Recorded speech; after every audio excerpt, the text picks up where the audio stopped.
নমস্কার বন্ধুরা, welcome to unicorn. তো বন্ধুরা, এই ভিডিওতে আমরা কথা বলবো মোহনবাগান বনাম কেরালা ব্লাস্টার্স এফসি সুপার কাপের কোয়ার্টার ফাইনাল ম্যাচ নিয়ে। যেই ম্যাচটা 26 তারিখ শনিবার দিন দুপুর 4:30 থেকে, দুপুরই বলতে হয় কারণ বিকাল বলা যাবে না, এখন যা গরম, এই গরমে কিন্তু মোহনবাগান খেলতে নামছে। এবং সেই ম্যাচে দুই দলের প্লেইং 11 কেমন হতে পারে, কোন কোন প্লেয়ারদের দিকে নজর থাকবে, কোন কোন কি ব্যাটেলগুলোর দিকে আমাদের নজর থাকবে, সেটাই আমরা এই ভিডিওতে আলোচনা করবো। তো ইন্টারেস্টিং ভিডিও হবে, লাস্ট অব্দি দেখতে থাকো। আমাদের চ্যানেলে প্রথমবার এলে আমাদের চ্যানেলটিকে সাবস্ক্রাইব করে তার পাশের বেল আইকনটাকে অন করে দিও।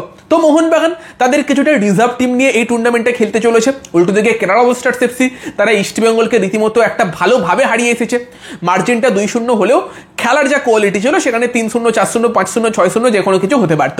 সেই জায়গাতে দাঁড়িয়ে মোহনবাগানের জন্য কিন্তু অবভিয়াসলি তোমার কেরালা একটা বড় চ্যালেঞ্জ হতে চলেছে।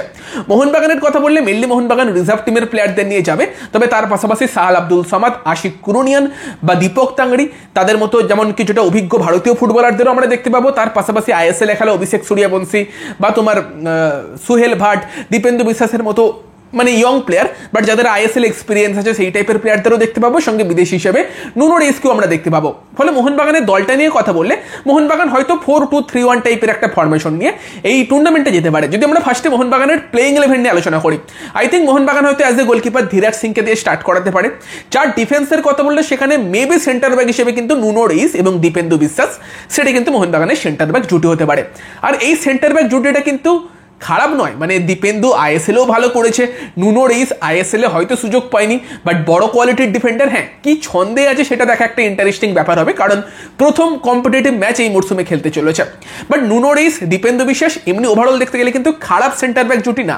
মানে মোহনবাগানের স্ট্যান্ডার্ডটাই এরকম করে ফেলেছে মোহনবাগান যে রিজার্ভ টিমেও যে প্লেয়ারগুলো থাকে যারা সুযোগ পায় না তাদেরও কোয়ালিটি অনেক হাইফাই থাকে। দেন লেফট ব্যাক হিসেবে মেবি আমানদীপ স্টার্ট করতে পারে, চান্স আছে।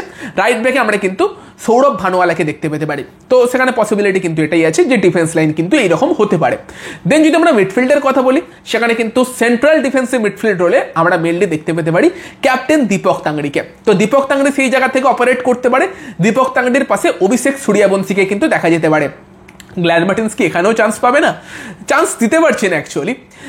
দেখো, যে এবার চাইলে ডিফেন্সেও গ্ল্যান মার্টিন্সকে খেলিয়ে দিতে পারে যদি অন্যরকম কোনো ভাবনা চিন্তা থাকে যে এক্সপিরিয়েন্স প্লেয়ার। তবে নর্মালি আই থিঙ্ক সেন্ট্রাল মিডফিল্ডে তোমার দীপক তাংড়ি, অভিষেক সূর্যবংশী বেটার চয়েস। অবভিয়াসলি আইএসএলও খেলেছে। গ্ল্যান মার্টিন্সকে মেবি আমরা অ্যাজ এ সাবস্টিটিউট আসতে দেখতে পেতে পারি। এবং নম্বর 10 রোলে ডেফিনেটলি তোমার সেখানে সাহাল আব্দুল সামাদের মতো প্লেয়ার আর কি স্টার্ট করবে।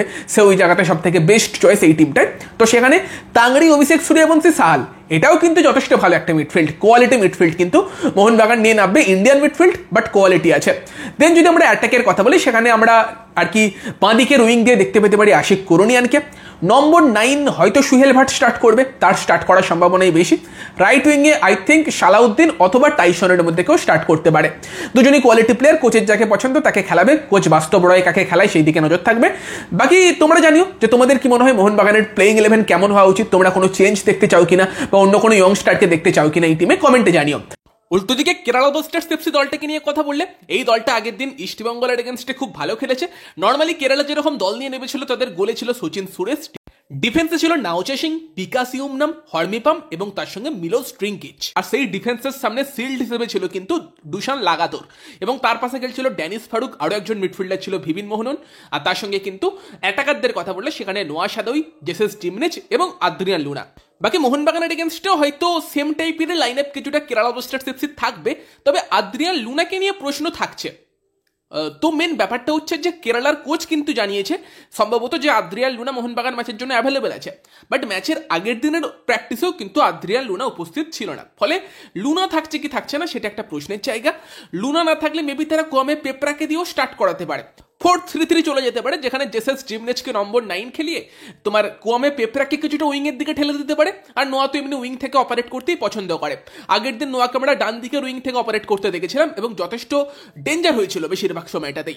সেখানে মেবি পেপরাকে বাঁ দিকের উইং দিয়ে খেলিয়ে নোয়াকে ডান দিক দিয়ে অপারেট করাতে পারে, অথবা নোয়াকে তার পছন্দের বাঁ দিকের উইংয়ে খেলিয়ে ডান দিক দিয়ে কিন্তু পেপরাকেও খেলাতে পারে কেরালার কোচ। এবার ব্যাপারটা হচ্ছে যে নোয়া সাদোই কিন্তু সব থেকে বড় ডেঞ্জারটা অ্যাকচুয়ালি মোহনবাগানের জন্য হতে চলেছে।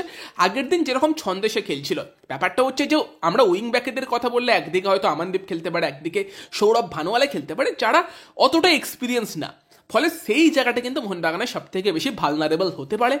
বাকি যদি নোয়া ডান দিক দিয়ে খেলে তাহলে কিন্তু মোহনবাগানের বাঁ দিকে যে লেফট ব্যাক খেলবে তাকে কিন্তু কভার দেওয়ার একটা বড় দায়িত্ব আশিক কুরুনিয়ানের উপর থাকবে। আশিককে কিন্তু অ্যাটাক করার পাশাপাশি নোয়াকে আটকানোর দায়িত্বটাও নিতে হবে।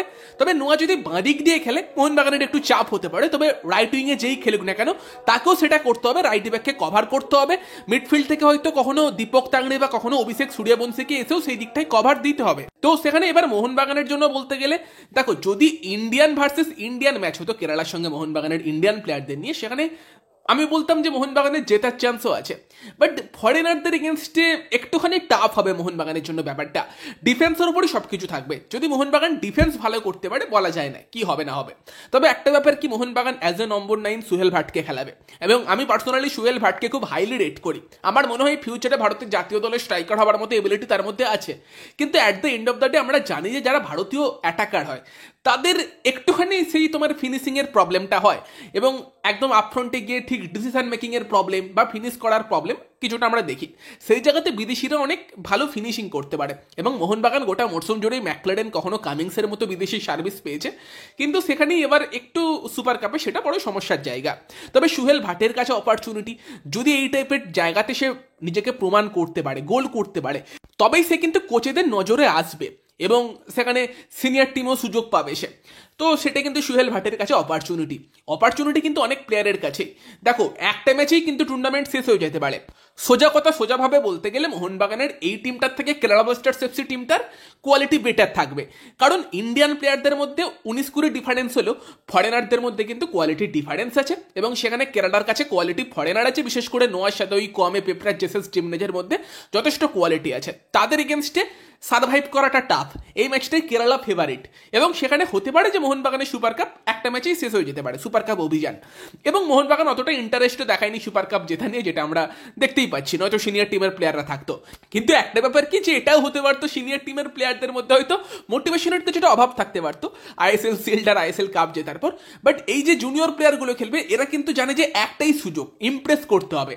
হয়তো নিজেদের 100%-এরও বেশি তারা দেওয়ার চেষ্টা করা উচিত, যদি তারা নিজেদের নামটা ইন্ডিয়ান ফুটবলে বানাতে চায়। ফলে সেটা একটা দেখার বিষয় যে এই ছেলেগুলো কেমন লড়াই করে। জেতা হারা তো খেলার অঙ্গ, বাট লড়াই কিরকম করে সেই দিকে আমাদের নজর থাকবে। পার্টিকুলারলি সালাউদ্দিন বা টাইসনের মধ্যে যে রাইট উইংয়ে খেলবে, আমার তার দিকে নজর থাকবে। সাহাল কিভাবে এই টিমটাতে অপারেট করে, কারণ এই টিমের অ্যাটাকটা সম্পূর্ণ সাহাল কেন্দ্রিক হতে পারে, এবং এই টাইপের জায়গাতে সাহালের ওপর একটা বড় দায়িত্ব থাকবে। এবং উল্টো দিকে ড্যানিস ফারুক বা দুশান লাগাতরের মতো ডিফেন্সিভ মিডফিল্ডার থাকবে। ফলে সাহালের কাজটা যে কোনোভাবেই ইজি হবে না সেটা বলা যেতে পারে। অভিষেক সূর্যবংশীর উপর একটা বড় দায়িত্ব থাকবে, পুরো টিমটাকে নেতৃত্ব দেওয়ার দায়িত্ব থাকবে পেছন থেকে নুনো রেইসের ওপর। তো এই প্লেয়ারগুলোর দিকে পার্টিকুলারলি মোহনবাগান টিমে নজর থাকবে। সাথে দীপেন্দু বিশ্বাস বা আশিক কুরুনিয়ান, তাদের উপরও বড় দায়িত্ব থাকবে। এবং সুহেল ভাট, তার কাছে কিন্তু সুযোগ হয়তো আসবে, সেই সুযোগ কতটা কাজে লাগাতে পারে সেটা দেখতে হবে। ইভেন ক্যাপ্টেন দীপক তাংড়ের ওপর বড় দায়িত্ব থাকবে, কারণ ডিফেন্সিভ ওয়ার্ক তাকে প্রচুর করতে হবে, নয়তো কেরালার অ্যাটাক সামলানো একটু মুশকিলের ব্যাপার হতে পারে। এবং হয়তো কেরালা উইংয়ের দিক দিয়ে অ্যাটাক করতে বেশি পছন্দ করবে নোয়ার থ্রুতে বা পেপ্রার থ্রুতে। সেখানে কিন্তু কখনো দীপক তাংড়ে বা কখনো অভিষেক সূর্যবংশীর মতো প্লেয়ারদের গিয়ে উইঙ্গারদেরও কভার করতে হতে পারে, যেই কাজটা আপুইয়া দরকারে দারুণ করেছে গোটা আইএসএল জুড়ে। বাট এখানে আপুইয়া নেই, ফলে আপুইয়া টাইপেরই কিছুটা কিন্তু কোয়ালিটি আমার মনে হয় অভিষেক সূর্যবংশীর মধ্যে আছে। তাকে একটুখানি কিন্তু সেখানে ওয়ার্কলোড নিয়ে মিডফিল্ডে খেলতে হবে। বাকি তোমাদের মতামত জানিও যে তোমরা কি এক্সপেক্ট করছো। ব্যাপারটা হচ্ছে, মোহনবাগানের সব থেকে বড় শক্তি ছিল আইএসএল এর বেঞ্চ স্ট্রেংথ। বেঞ্চ থেকে এসে কিন্তু খেলা ঘুরিয়ে দেওয়ার মতো প্লেয়ার ছিল, সেটা এখানে পাবে না। তবে যদি কোনোভাবে মোহনবাগান ম্যাচটা পেনাল্টি শুট আউটে নিয়ে যেতে পারে, সেখানে ভাই বলা যায় না কি হবে। হ্যাঁ, অভিজ্ঞতা একটু কম আছে হয়তো, বাট ধীরাজ সিং কিন্তু ভালো পেনাল্টি বাঁচায়, এটা আমরা দেখেছি আন্ডার-17 ওয়ার্ল্ড কাপের সময়, সেই সময় বাঁচাতো। এখন একটুখানি হয়তো ফর্ম ড্রপ করেছে, বাট পেনাল্টি শুট আউটে গেলে যে কোনো কিছু হতে পারে। তো দেখা যাক, সেখানে এক্সাইটিং একটা ম্যাচ হতে চলেছে। ইয়ং স্টারগুলো কেমন পারফর্ম করে তাদের দিকে কিন্তু নজর অবশ্যই থাকবে। তো গাইস, তোমাদের কি মনে হয় মোহনবাগান এই ম্যাচে কি জিততে পারবে? মোহনবাগানের কোন প্লেয়ারের দিকে তোমাদের নজর থাকবে? কমেন্টে অবশ্যই জানিও। ভিডিওটা ভালো লাগলে ভিডিওটাকে লাইক করে দিও, শেয়ার করে দিও। আমাদের চ্যানেলে প্রথমবার এলে আমাদের চ্যানেলটিকে সাবস্ক্রাইব করে তার পাশের বেল আইকনটাকে অন করে দিও। তো চলো গাইস, এই ভিডিওতে এই পর্যন্তই। Bye bye.